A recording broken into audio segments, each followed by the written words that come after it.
인사하시기 바랍니다. 한 번 더 인사하겠습니다. 예수님의 이름으로 응답받았습니다. 인사하시기 바랍니다. 오늘 말씀 시편 103편 하나님의 사랑이라는 제목으로 말씀의 은혜를 나누기 원합니다. 사순절 다섯 번째 주간 말씀이 바로 이 시편 103편 하나님의 사랑입니다. 이제 다음 주면 종료주일이고 고난주간이 시작되고 부활주일이 될 텐데 바로 하나님의 사랑이 있지 아니하자는 그런 말씀의 의미가 바로 본문에 담겨져 있는 것을 우리가 보게 됩니다. 오늘 말씀을 통하여 하나님의 사랑을 깨닫고 하나님의 은혜 안에 거하고 기쁨 안에 거하는 우리 모든 성도님들이 다 된 줄로 믿습니다. 제가 어떤 모임에 가서 참석자들과 함께 식사를 하게 됐습니다. 근데 어떤 분이 이제 대표로 기도를 하시게 되는데 그분의 기도의 내용은 전혀 기억이 나지 않습니다. 그러나 한 가지는 기억이 나는데 그 기억은 무엇이냐? 여태까지 듣지 못했던 감사의 기도를 하는 것을 통하여 제가 적지 않게 놀랐습니다. 그것은 바로 감사 기도를 식사 기도하실 때 보통 우리는 음식에 대한 감사를 먼저 할 텐데 이분은 음식인 음식이지만 물에 대해서 먼저 감사합니다. 하나님 아버지, 우리가 이 시간에 앉아서 먼저 한 잔의 물을 마실 수 있게 하시니 감사합니다. 물 한 모금 초김으로 말미암아 음식을 먹을 수 있는 그러한 입안에 독금이 있게 하시니 감사합니다. 물 한 잔에 대한 감사로 시작하는 것을 통하여 제가 깜짝 놀랐습니다. 나는 과연 물 한 잔에 대한 감사가 있었는가? 과연 나는 물 한 잔을 통하여 기뻐할 수가 있었는가? 물 한 잔을 통하여 정말 충만한 하나님의 섭리와 은혜와 소망과 인도하심을 느낄 수가 있었는가를 생각하게 되는 것입니다. 왜 나는 감사하지 못했는가? 그것은 결국 물에 대한 하찮음이라고 생각하지 않았는가라는 것을 생각하게 되게 되는 것이죠. 자, 여러분들은 어떻습니까? 물에 대한 감사가 있었는가? 또한 물과 같은 것에 대한 감사가 나에게 진짜 있었는가를 한번 생각해 보게 되는 것이죠.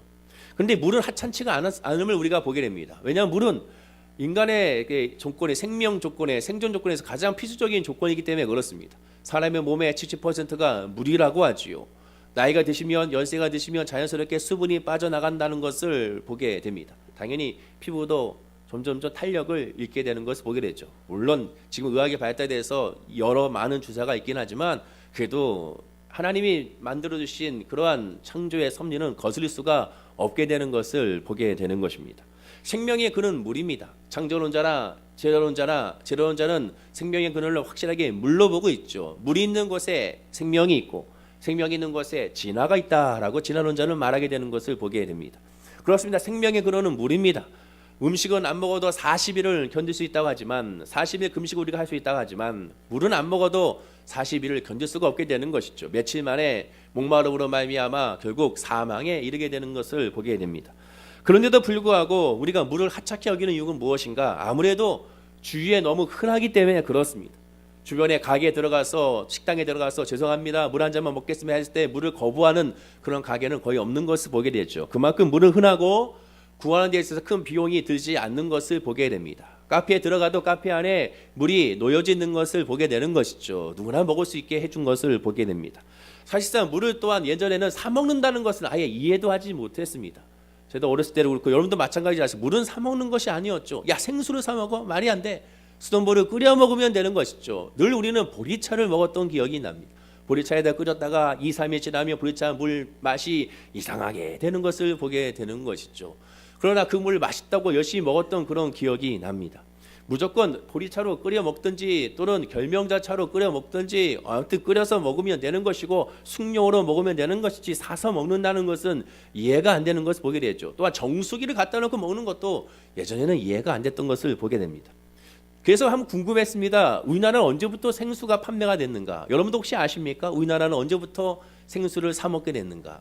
알아봤더니 1988년도였습니다. 그해 무슨 일이 해가 있었냐면 올림픽의 해가 있었죠. 올림픽 해가 있으면서 그때 당시에 모 대통령이 바로 시행한 것이 무엇이냐? 외국 사람들이 한국의 물에 대해서 의심할 수밖에 없고 물갈이를 할 수가 있으니까 생수로 보급하라는 것이죠. 그래서 해외에서 생수를 수입하다가 또 한국의 한 기업을 선택해서 그 기업을 통하여 생수를 판매하게 했습니다. 그리고 올림픽 기간이 끝난 후에는 생수 판매 금지를 내리게 되죠. 이 회사는 깜짝 놀라게 됩니다. 이럴 수가 있느냐? 이 생수를 판매하기 위하여 설비를 만들어 놨는데 여기서 판매를 하지 못하게 되면 안 되지 않느냐. 그래서 헌법 소원을 해서 헌법재판소로 가게 되죠. 그리고 헌법 싸움을 하다가 법 싸움을 하다가 1994년도에 이르러서야 비로소 생수 판매에 대해서 허용이 된 것을 보게 되는 것입니다. 그리고 지금은 작년 기준으로 봤을 때 연 6,220억 규모의 그런 생수 판매고액을 올리는 것을 보게 되는 것이죠. 그래서 이제는 누구나 생수를 사는 것에 대해서 어색하지 않고 오히려 당연하게 여기고 기왕이면 좋은 생수를 사면 좋지 않느냐는 그러한 말까지 나오게 되는 것을 보게 되는 것입니다. 그래도 여전히 물은 사 먹지만 공짜라는 의식이 강하게 된 것을 보게 됩니다. 그러다 보니까 공짜다 보니까 자연스럽게 우리가 소홀하게 여기고 감사함이 사라지게 되는 것을 보게 되죠. 가만히 생각해 보면 우리에게 가장 소중한 것, 가장 생명에 필요한 것들은 다 공짜인 것을 보게 됩니다. 무료인 것을 보게 되죠. 가장 흔한 것은 무엇이겠습니까? 바로 공기죠. 호흡하는 이 자체에 대해서 감사하는 것은 별로 없는 것을 보게 됩니다. 물도 마찬가지죠. 또한 태양도 마찬가지지 않습니까? 태양도 역시 태양이 오는 것을 대해서 우리는 별로 감사하지 않는 것을 보게 됩니다. 독일에 있는 선교사님께 들어보면 독일은 워낙 태양이 잘 안 뜨기 때문에 태양만 뜨게 되면 사람들이 남녀노소할 것을 다 옷을 벗어 제낀다고 하죠. 왜냐하면 그 태양의 그러한 광합성을 하기 위하여 그들은 다 옷을 벗고 태양을 맞이한다는 것입니다. 그러나 지금은 우리는 바로 태양이 졌다고 해서 밖에 나가서 옷을 벗고 다 햇빛을 맞는 사람은 없는 것을 보게 되죠. 만약에 옷을 벗고 햇빛을 맞으면 미쳤네라는 소리를 할 수밖에 없는 것입니다. 그만큼 우리는 이 태양에 대해서 너무나도 감사하는 것을 모르고 있지 않은가 생각이 들게 되죠. 그러나 성도에게 있어서 가장 핵심적인 감사는 무엇이냐? 바로 하나님의 사랑이죠. 예수님의 십자가의 은혜입니다. 하나님의 사랑과 예수님의 십자가의 은혜가 너무나도 감사한 것이고 잊지 말아야 되는데도 불구하고 우리는 잊고 지내는 것을 보게 됩니다. 왜 그럴까? 이것도 혹시 공짜라고 생각해서 그런 것은 아닌가라는 생각을 들게 되는 것이죠. 그래서 그런지 몰라도 예수님은 예수 그리스도의 십자가의 구원과 물과 비교하여 우리에게 설명을 많이 하셨습니다. 요한복음 4장 14절에 보면 내가 주는 물을 마시는 자는 영원히 목마르지 아니하나니 내가 주는 물은 그 속에서 영생하도록 솟아나는 샘물이 되리라 라고 말씀하셨습니다. 물과 비교하셨죠. 하나님의 사랑을 우리는 너무나도 하찮게 여기고 있지 않는가, 하나님의 사랑에 대해서 우리는 혹시라도 감사하고 있지 않는가라는 것을 우리가 한번 생각해 보게 되는 것입니다. 그래서 오늘 말씀을 통하여 하나님의 사랑을 소중히 여기기 위해서는 어떻게 해야 될 것인가라는 것을 우리가 오늘 시편 103편 말씀을 통하여 우리가 한번 살펴보길 원하고, 어떻게 하면 우리가 하나님을 감사할 수 있을까, 어떻게 하면 우리가 하나님을 찬양할 수 있을까, 어떻게 하면 하나님의 은혜를 알 수 있을까를 통하여 우리가 이것을 실천함으로 말미암아 늘 주님의 은혜 안에 거하는 저와 여러분 되기를 간절히 축원을 드립니다. 제 첫째로 하나님의 사랑을 소중히 여기기 위해서는 어떻게 해야 되느냐? 뭐니 해도 감사해야 되는 것입니다. 몇 분에게 한번 인사하겠습니다. 하나님께 감사합시다. 인사하시기 바랍니다. 하나님의 사랑을 소중함을 아는 첫 번째 길은, 출발점은 바로 하나님께 감사하는 것입니다. 당연히 공짜로 받은 것에 대하여 감사하는 것부터 시작이 되어야 되는 것이죠. 즉 구원에 대한 감사가 우리에게 있어야 됩니다. 그러나 실질적으로 구원은 공짜가 아닙니다. 값싼 은혜가 아니고 값싼 복음이 아니죠. 예수님의 십자가에 달려 돌아가셨으므로 말미암아 우리가 구원을 이뤘기 때문에 결코 값싼 복음이 아닌 것을 우리가 알게 됩니다. 그러나 우리에게 거저 주신 것이기 때문에 우리는 은혜다라고 표현하게 되는 것이죠. 자식도 마찬가지입니다. 부모에 대하여 효도하며 부모에 대하여 아름다운 관계 이어가기 위해서는 부모에 대한 감사가 있어야 되는 것이죠. 부모가 나에게 해준 것에 대한 감사가 아니라 부모가 부모로서 계시기 때문에 감사한 것을 알게 되는 것입니다. 어르신들을 가끔 얘기 들어보게 되면 여기도 분명 그분도 계시겠지만 부모님만 살아계셨으면 좋겠다라는 분들이 계시는 것을 보게 되죠. 그냥 사람만 계셨으면 좋겠다, 내 옆에 계셨으면 좋겠다라는 분들이 계시는 것을 보게 됩니다. 왜? 부모에 대한 감사가 있기 때문에 그런 고백이 나오게 되는 것입니다. 그러나 공짜로 얻는 감사의 특징은 있습니다. 그것은 바로 무엇이냐? 금방 감사를 잊어버리게 되는 것이죠. 희한하죠. 공짜로 준 것은 그 감사가 오래가지 못하게 되는 것을 보게 됩니다. 어제 국민일보에 아주 재밌는 기사가 있어서 제가 기사를 한번 발췌해 봤습니다. 제목은 이렇습니다. 커피숍서 화장실만 빌리는 손님 어떻게 생각하십니까? 라는 제목입니다. 즉 커피숍에서 화장실만 쓰고 물건이라든가 커피를 사지 않는 분들에 대한 이야기입니다. 주문을 하지 않고 화장실만 사용하는 분들에 대한 불만이 바로 이 기사의 핵심 내용이죠. 그리고 화장실만 사용하는 사람들의 특징이 무엇이냐? 화장실 너무 지저분하게 사용한다는 것에 대한 불만이 그들의 불만이었습니다. 그리고 다른 입장에서는 너무하지 않느냐? 우리나라가 언제부터 화장실에 대해서 이렇게 예민하게 반응하고 이렇게 배려하지 않았느냐. 급한 사람에게 화장실을 잠깐 쓸 수 있는 미덕은 줘야 되지 않느냐. 이러한 지적도 그 안에 담겨져 있었습니다. 기사는 고려대학교 사회학과 교수님 황명진 교수님의 결론으로 마무리 짓고 있습니다. 교수님은 이렇게 말하죠. 사자성어의 여측이심이라는 사자성어를 사용하여 결론을 맺고 있습니다. 즉 화장실 들어갈 때와 나올 때의 사람은 다르다라는 것이죠. 즉 결론에 내려서 이렇게 말하는 겁니다. 급한 용변을 그 커피숍에서 해결했으면 감사한 마음으로 가장 값싼 아메리카노 스몰 사이즈 하나라도 사가지고 나오는 것이 인지사정이 아니겠는가라고 말하게 되는 것이죠. 저도 여기에는 동의하는데 여러분도 어떠신지를 모르겠습니다. 그렇습니다. 사람은 마치 이 화장실을 갔다 왔을 때의 마음과 똑같습니다. 우리는 하나님을 향한 마음도 어찌 이와 같지 않은지를 생각해 보게 되는 것이죠. 급할 때는 여호와 하나님을 부르짖습니다. 주여 나를 도우셔서 나의 문제를 해결하여 주옵소서, 이 질병을 치료하여 주옵소서, 역사하여 주옵소서라고 하나님께 부르짖고 간구합니다. 그러나 이것이 조금 해결되거나 조금 어느 정도가 완만해지게 되면 이제 하나님에 대한 부르짖음도 서서히 사라지게 되는 것을 보게 되죠. 아버지 하나님밖에 없습니다라고 부르짖던 내 고백이 어느 순간에 아버지 하나님뿐만 아니라 기왕이면 이 세상적인 것도 있으면 좋겠다라고 고백하는 것으로 흘러가게 되는 것을 보게 됩니다. 우리는 알게 모르게 점점점 하나님의 은혜는 잊어먹게 되고 하나님의 감사도 잊어먹게 되는 것을 보게 되는 것이죠. 공기에 대한 감사를 보십시오. 공기에 대한 감사도 공기가 희박한 높은 산이나 또 공기가 없는 물속에서는 얼마나 감사합니까? 호흡할 수 있는 것에서 감사하고 아우 죽을 뻔했다 하면서 아유 감사하는 것을 보게 됩니다. 말하자면 우리의 감사는 이미 소유하고 있는 것, 이미 우리가 가진 것, 우리가 이미 안고 있는 것, 이것에 대해서는 너무나도 감사를 잘하고 있지만 그렇지 않게 되면 감사가 사라지게 되거나 오히려 감사가 변하여 불만과 불평으로 흐르게 되는 것을 보게 되는 것입니다. 또 우리의 감사는 늘 반드시 새로운 것에 대한 감사, 좋은 일에 대한 감사, 단순히 좋은 일이 아니라 힘든 과정을 거치고 나서 이루어졌을 때 열매에 대한 감사만 있는 것이 아닌가라는 것을 생각해 보게 되는 것입니다. 그러나 성경은 그렇게 말씀하지 않습니다. 범사에 감사하라라고 말씀합니다. 범사에 감사하는 건 무엇입니까? 좋은 일이든 나쁜 일이든 또한 상처받은 일이든 슬픈 일이든 감사의 일이든 찬양의 일이든 응답의 일이든 얻는 것이든 빼앗기는 것이든 모든 것에 대해서 다 나에게 다가오는 모든 환경에 대해서 감사하라는 것이 범사에 대한 감사가 되는 것입니다. 성도들로 네가 마음에 드는 것만 감사해서 하는 것이 아니라는 것이죠.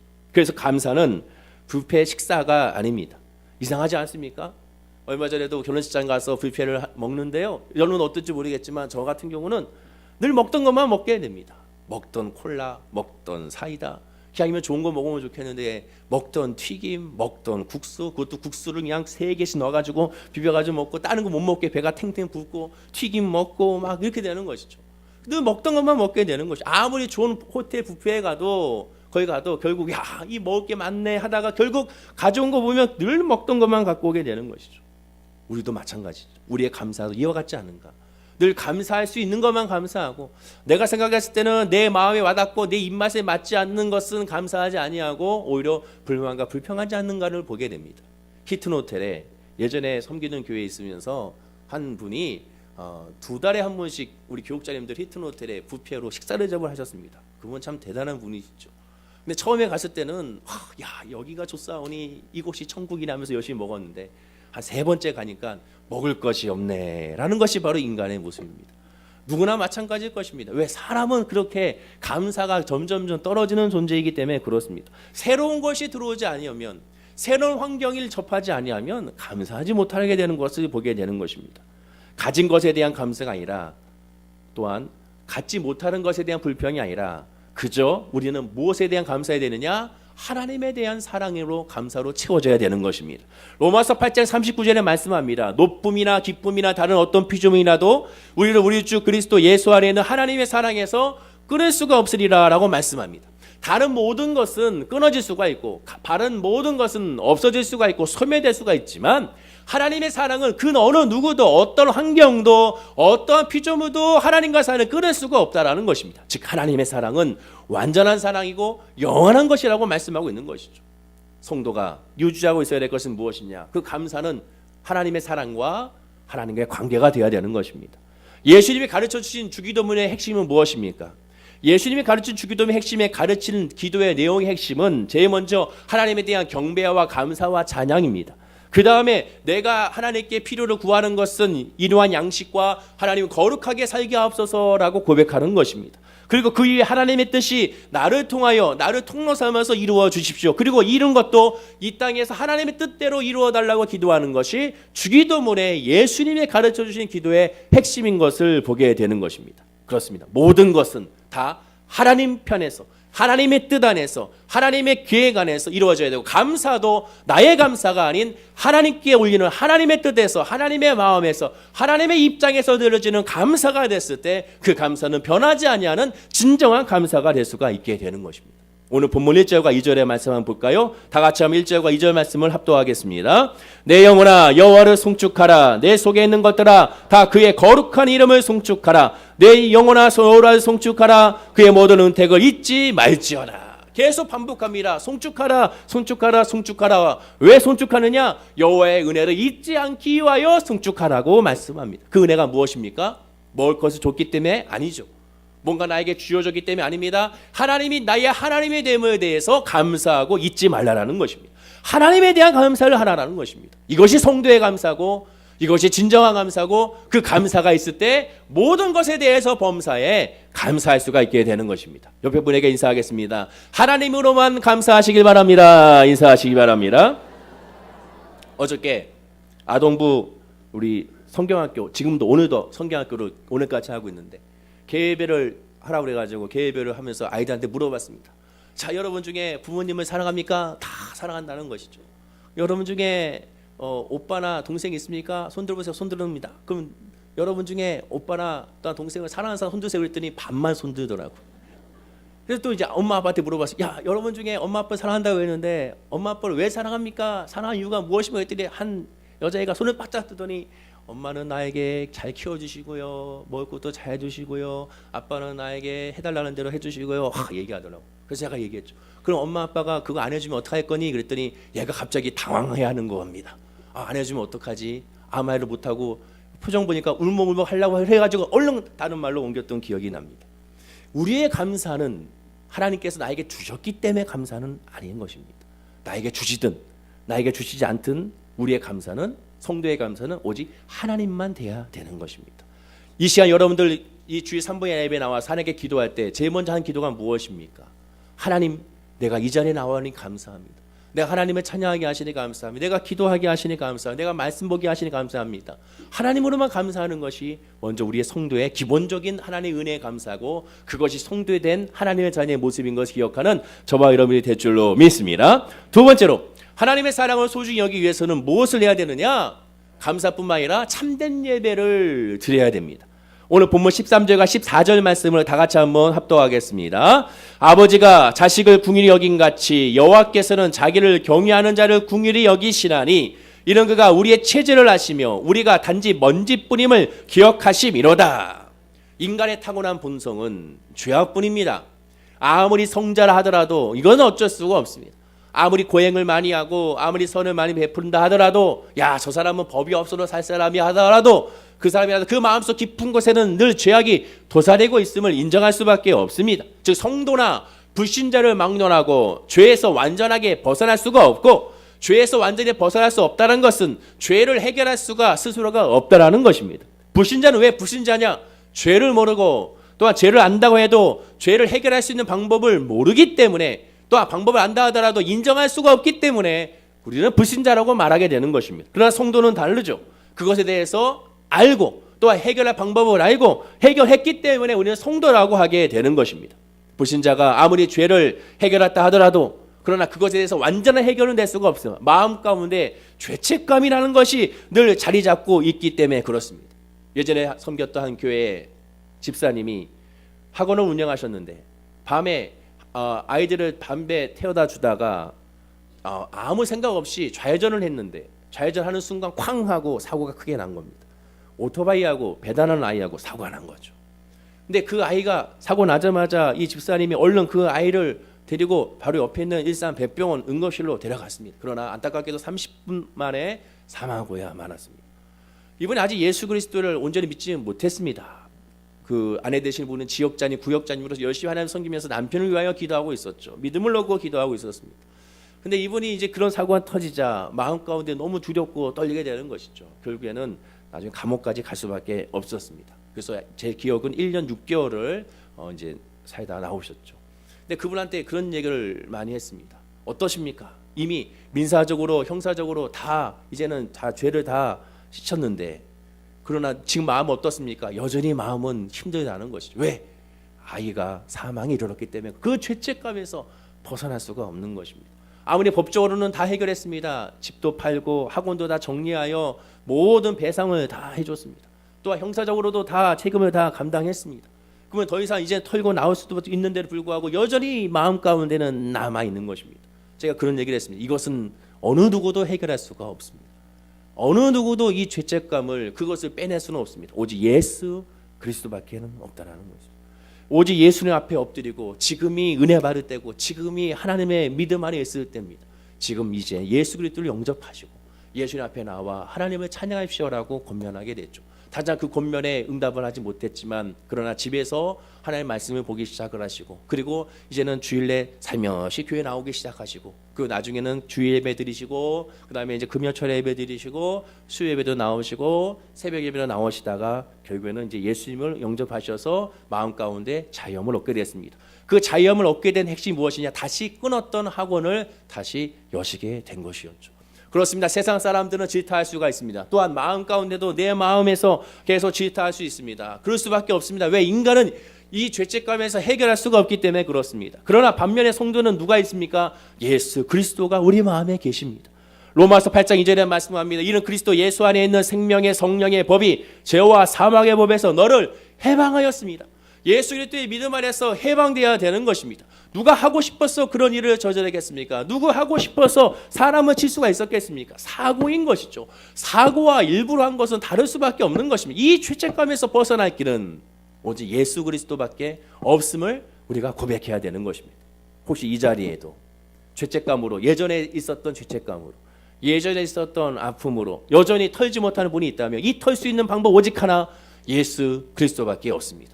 예수 그리스도의 이름을 부르짖고 예수 그리스도의 믿음으로 나아갔을 때 이 모든 죄에서 이 모든 죄책감에서 이 모든 흑암의 권세에서 노임을 얻게 되고 그러하면 다시 일어날 수 있음을 우리는 고백하게 되는 것입니다. 죄를 지을 때 불신자들은 그 죄로 말미암아 하나님 앞에 온전히 서지 못합니다. 왜냐? 하나님이 하나님을 인정하지 못하기 때문에. 그러나 성도는 다르죠. 하나님이 하나님을 인정하기 때문에 그 앞에 엎드릴 수가 있게 되는 것입니다. 따라서 성도는 어떤 존재냐? 항상 용서받는 죄인입니다. 왜? 육신은 늘 죄 가운데 있기 때문에 늘 죄를 지을 수밖에 없습니다. 그러나 우리는 압니다. 죄를 지을 수밖에 없지만 내 죄 가운데 해결할 수 있는 예수밖에 없기 때문에 늘 용서받는다는 그런 담대한 믿음이 있어서 주님 앞에 엎드릴 수 있음을 우리가 고백하게 되는 것입니다. 자, 그렇다면 하나님의 성도의 어떤 죄도 용서해 줄 수 있는 이유가 무엇일까? 바로 14절 말씀입니다. 우리 14절 말씀을 한번 읽어볼까요? 자, 14절 말씀입니다. 그가 우리의 체질을 아시며 우리가 단지 먼지 뿌림을 기억하심이로다. 우리가 왜 하나님 앞에 용서를 받을 수가 있느냐? 우리의 체질을 하나님이 아시기 때문에 그렇다고 말씀하고 있습니다. 우리의 체질은 어떤 체질입니까? 먼지 뿌리면 체질, 늘 죄악 가운데 있을 수밖에 없는 그런 존재임을 하나님은 아신다는 것입니다. 하영아, 네가 그럴 수밖에 없는 걸 내가 알고 있어. 아무개야, 네가 그런 선택할 수밖에 없는 걸 내가 알고 있어. 하나님은 알고 계신다는 것이죠. 사람은 정죄할지 몰라도 하나님은 알고 계시기 때문에 하나님은 위로의 하나님이고 하나님은 돌아오기 원하시고 하나님 회복되기 원하시고 하나님 일어나기 원하시는 분이 우리 여호와 하나님이라는 것을 기억하고 깨달아 알아야 될 줄로 믿습니다. 시편 119편 25절에도 말씀합니다. 내 영혼이 진토에 붙어 싸우니 주의 말씀대로 나를 살아나게 하소서. 공동 번역으로 보면 내 영혼이 먼지 속에 처박혀 싸우니 말씀하신 대로 내 몸을 살려주시옵소서라고 고백합니다. 내 몸이 어디에 있습니까? 먼지에 있다라는 것이죠. 진토는 먼지입니다. 먼지는 사라질 것이죠. 먼지는 더러운 것입니다. 먼지는 결코 긍정적인 것이 아니라 부정적일 수밖에 없는 것입니다. 늘 우리가 먼지 가운데 있지만 이 먼지에서 해결할 수 있는 것은 오직 말씀 예수 그리스도밖에 없음을 선포하게 되는 것입니다. 옆에 분에게 인사하겠습니다. 예수밖에 없습니다. 인사하시기 바랍니다. 그 예수님이 우리에게 어떻게 역사하시느냐? 페르시아의 장인처럼 우리에게 역사하십니다. 페르시아의 카펫을 만드는 장인들은 그 스승들은 제자들을 양육할 때 그냥 양육하는 것이 아니라 이렇게 양육한다고 하죠. 배틀 앞에서 오른쪽에는 스승이 쓰고 제자는 왼쪽에 서게 합니다. 그리고 배틀을 짜게 하죠. 왜 스승이 오른쪽에 쓰느냐? 배틀을 하다가 잘못하게 되면 잘못 올이 나가게 되면 전체적으로 다시 시작해야 되기 때문에, 그래서 잘못하는 순간, 잘못하려 하는 순간 순간적으로 스승은 잘 알기 때문에 그 순간 당신이 조작을 해서 그 배틀이 제대로 천이 잘 짜지도록, 카페 잘 짜지도록 다시 만든다는 것입니다. 그를 통하여 어디가 잘못되는지를 알게 하고 어떻게 해야 되는지를 순간순간 바로 판단할 수 있도록 만들어 준다는 것이죠. 또 하나는 그렇게 함으로 말미암아 주변에는 다른 제자들이 야 너는 이렇게 만들지 못하느냐, 나는 잘 만드는데 하라고 서로 간에 우월성을 가리지 못하도록, 경쟁하지 못하도록 그 스승은 그렇게 한다는 것입니다. 아주 현명한 스승의 모습인 것이죠. 예수님도 마찬가지입니다. 우리의 죄를 서로 간에 우월성을 갖지 못하게 하셨습니다. 왜? 1대1의 관계로 예수님을 용서해 주셨기 때문에 그렇습니다. 죄의 본성은 인간의 세상에 남아있기 때문에 항상 경쟁하게 만들게 됩니다. 아무리 선의의 경쟁이라 하더라도 선의의 경쟁의 끝판은 결국에는 상처가 남을 수밖에 없습니다. 아무리 믿음이 좋은 성도끼리를 하더라도, 부부 사이라 하더라도, 심지어 자녀간이라 하더라도, 부모지간이라 하더라도, 자식간이라 하더라도, 정말 허물없는 친구간이라 하더라도 그 종류와 질은 달라도 여전히 경쟁은 존재하기 마련입니다. 그리고 경쟁은 긍정적인 결과가 나타나는 것이 아니라 부정적인 결과가 나타날 수밖에 없게 되는 것입니다. 지금 보십시오. 각 당의 대선 후보 한다고 박수치고 서로 싸우다가 다시 화합한다 하지만 여전히 마음속에 응어리는 남아있는 것을 보게 되는 것입니다. 왜냐하면 경쟁은 한 사람이 승리하게 되면 한 사람은 패할 수밖에 없기 때문에 그렇습니다. 한 사람이 패하게 되면 한 사람은 승리로 웃을 수밖에 없기 때문에 그렇습니다. 인간의 습성은 예수님이 말씀한 것처럼 마태복음 7장 3절의 말씀처럼 어찌하여 형제의 눈 속에 있는 티를 보고 내 눈 속에 있는 들보를 깨닫지 못하느냐? 즉 자기 눈의 들보보다 남의 눈의 티끌을 더 크게 보고 그것을 더 좋아하고 그것을 얘기하기를 즐기는 것이 인간의 습성이기 때문에 그렇습니다. 이는 어느 누구도 자유로울 수가 없는 것이죠. 하나님은 바로 그러한 습성을 우리에게 잘 아신답니다. 따라서 우리가 그럴 때마다 하나님께 옆에서 계셔서 그때마다 잘못된 배틀을 짤 때마다 하나님은 우리를 도우시고 제대로 할 수 있도록 우리를 인도해 주신다는 것입니다. 그리하여 오직 하나님 앞에만 엎드려서 하나님 앞에만 간구함으로 하나님 앞에만 드려짐으로 말미암아 모든 것을 합력하여 손을 하시는 분이 여호와 하나님이라고 지금 말씀해주고 있는 것입니다. 예수님의 제자들을 보십시오. 마가복음 10장 36절에 보면 이르시되 너희에게 무엇을 하여 주기를 원하느냐 여짜오되 주의 영광 중에서 우리를 하나의 주의 우편에 하나는 좌편에 있게 하옵소서라고 요청하게 됩니다. 예수님의 제자들이 3년 반 동안 예수님의 말씀을 듣고 예수님의 기적을 경험하고 늘 예수님과 함께 했습니다. 그런데도 불구하고 하나님 나라 임할 때 우리를 좌나 우나 세워달라는 것이죠. 또한 자기들끼리도 내가 좌다, 내가 우다, 내가 이리다, 내가 이위다라고 서로 싸우게 되고 심지어 한 제자의 어머니는 예수님께 찾아와서 내 아들을 당신의 나라에 임할 때 오른편에 세워달라고 요청하게 되는 것을 보게 되는 것입니다. 인간은 틈만 나면 서로 간에 누가 높은지 누가 낮은지를 정하기를 좋아하는 것이 인간의 모습입니다. 그러나 하나님은 저와 여러분이 하나님 앞에 은밀하게 모든 죄를 자백하고 그 죄를 하나님 앞에만 토해내기 원하시고 하나님 앞에만 회복되기 원하시고 하나님 앞에만 드러내기를 원하시는 것입니다. 그러므로 1대1의 관계로 하나님과의 진정한 관계를 맺길 원하시는 것이 하나님의 마음인 것입니다. 그럼 이것은 어떻게 이루어집니까? 오늘 본문 13절을 통하여 이루어지게 됩니다. 다 같이 13절 말씀을 합독하겠습니다. 아버지가 자식을 긍휼히 여긴같이 여호와께서는 자기를 경외하는 자를 긍휼히 여기시나니. 여호와께서 자기를 경외하는 자를 긍휼히 여기신다. 경외한 자는 무엇입니까? 나를 불쌍히 여겨달라는 것이 경외한다는 겁니다. 아버지여 나를 불쌍히 여겨주십시오. 나를 사랑해 주십시오. 나를 아버지를 구원해 주십시오. 이것이 바로 경외하는 것입니다. 그리고 이 경외하는 것은 예배하는 것을 의미합니다. 예배란 나를 불쌍히 여겨주십시오. 나를 생각하옵소서. 나를 기억하옵소서. 나를 축복하옵소서. 나를 구원하옵소서. 이것이 바로 예배인 것입니다. 예배는 나를 불쌍히 여기는 것. 나는 하나님이 아니면, 하나님의 은혜가 아니면, 하나님의 섭리가 아니면, 하나님의 축복이 아니면 나는 살아갈 수 없음을 고백하는 것. 이것이 바로 예배인 것입니다. 오직 주님밖에 없습니다. 이것이 예배인 것이고 이것이 참 예배임을 고백하게 되는 것입니다. 시편 130편의 1절이 어떻게 시작합니까? 여호와를 송축하라, 여호와를 송축하라, 여호와를 송축하라. 마지막 22절이 뭡니까? 여호와를 송축하라, 내 영혼을 송축하라. 시편 103편의 모든 말씀의 핵심은 여호와를 송축하라는 겁니다. 하나님을 경외하라는 것이죠. 하나님을 찬양하라는 것입니다. 하나님을 예배하는 것입니다. 즉 하나님이여 나를 불쌍히 여겨달라는 고백을 하라는 것입니다. 하나님밖에 없음을 고백하라는 것입니다. 내 삶의 주관자가 여호와 하나님을 고백하고 내가 삶으로 사는 것이 아니라 세상으로 사는 것이 아니라 주님으로 살아가기 원한다, 말씀으로 살아가기 원한다고 고백하는 것이 바로 하나님을 믿고 하나님을 따르는 사람의 모습이라고 고백하게 되는 것입니다.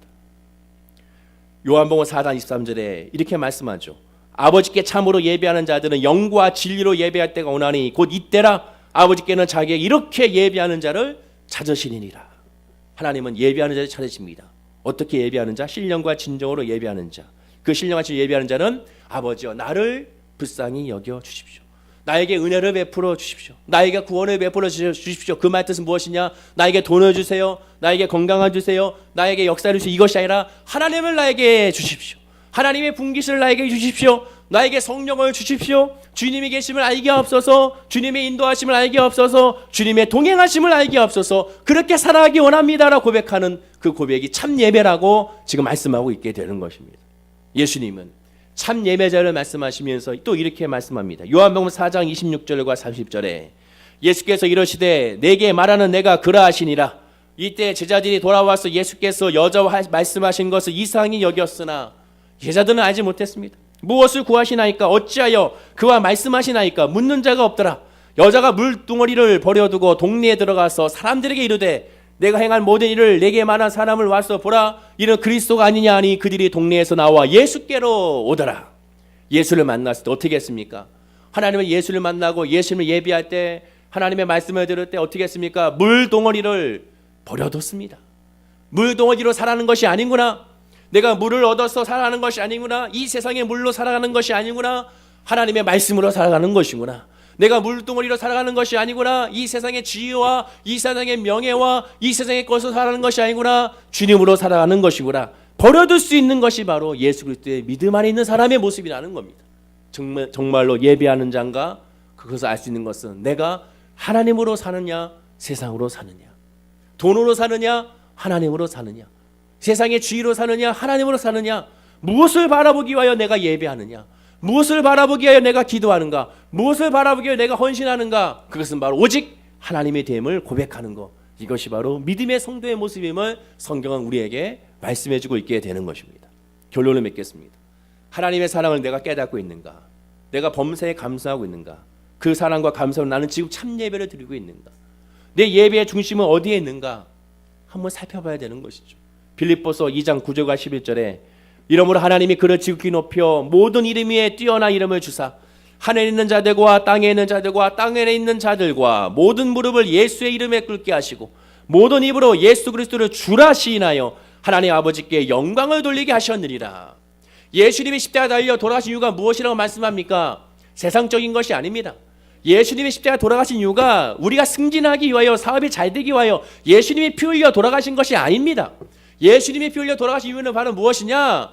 바로 우리를 구원하기 위하여 돌아가셨다는 겁니다. 하나님이 이미 하나님은 자리에 올리기 위하여 돌아가셨다는 것이죠. 나의 주를 시인하기 위하여 돌아가셨다는 겁니다. 나의 주인은 이 세상이 아니라 하나님이 되어야 되는 것입니다. 모든 이름에 뛰어난 이름, 오직 우리에게 필요한 이름, 우리에게 필요한 것은 지금 당장 세상적인 것이 아니라 하나, 예수 그리스도 이름밖에 없음을 고백하는 것이 우리 신앙의 믿음의 고백이 되어야 되는 것입니다. 문제가 있습니까? 해결할 수 있는 방법은 예수 그리스도밖에 없어요. 소망이 있습니까? 이 소망을 해결할 수 있는 방법은 예수 그리스도밖에 없는 것입니다. 모든 문제에 예수 그리스도의 이름밖에 없는 것이고 그 이름을 믿는 자, 그 이름의 힘을 얻는 자, 그 이름을 부르짖는 자, 그 이름 앞에 나가는 자, 그 사람은 마침내 승리하게 된다고 성경 우리에게 말씀해주고 있게 되는 것입니다. 옆에 분에게 인사하겠습니다. 우리에게 필요한 이름은 예수밖에 없습니다. 인사하시기 바랍니다. 예수 그리스도는 과거에도 우리를 사랑하셨고 현재에도 사랑하시고 미래도 사랑하십니다. 그 우리는 어떻습니까? 현재 예수님을 필요로 하십니까? 뭘 필요로 하십니까? 하나님의 필요로 하십니까? 무엇을 필요로 합니까? 이 시간에 기도하고 간구할 때 나는 무엇을 먼저 기도하시겠습니까? 먼저 하나님입니다. 주여 나에게 믿음을 주십시오. 내 믿지 않은 가족에게 믿음을 부어주십시오. 예수의 이름이 들어가게 하옵소서. 그래서 하나님을 예배하게 하시고 하나님을 찬양하게 하시고 하나님을 기도하게 하옵소서. 무릎 꿇는 우리 사랑하는 가족의 모습을 보게 하시고, 기도하는 내 가족의 모습을 보게 하시고, 기도하는 우리의 교회의 모습을 보게 하시고, 하나님을 예비한 이 나라와 이 민족의 모습을 보게 해달라고 기도할 때 하나님은 나머지 모든 것까지 책임져 주시는 그 은혜를 우리에게 부어 주시게 될 줄로 믿습니다. 기도하겠습니다. 아버지 하나님, 하나님밖에 없습니다. 늘 하나님의 이름을 송축하고 여호와 하나님 앞에 나와 경배하고 찬양하는 믿음을 우리 모든 성도님들이 소유하게 하여 주시옵소서. 늘 영혼의 자랭같이 범사가 자리고 강간한 축복이 우리 모든 성도님들의 믿음과 마음과 삶 가운데 이루어지게 하여 주시옵소서. 예수 이름으로 감사하고 그 이름으로 찬양하고 그 이름으로 만족을 누리는 우리의 신앙의 믿음이 되게 하여 주시고, 그 믿음으로 말미암아 우리의 삶 가운데 베풀어 주신 놀라운 은혜 안에 온전히 거하게 하여 주시옵소서. 감사드리며 예수님의 이름으로 기도드립니다. 아멘. 우리 말씀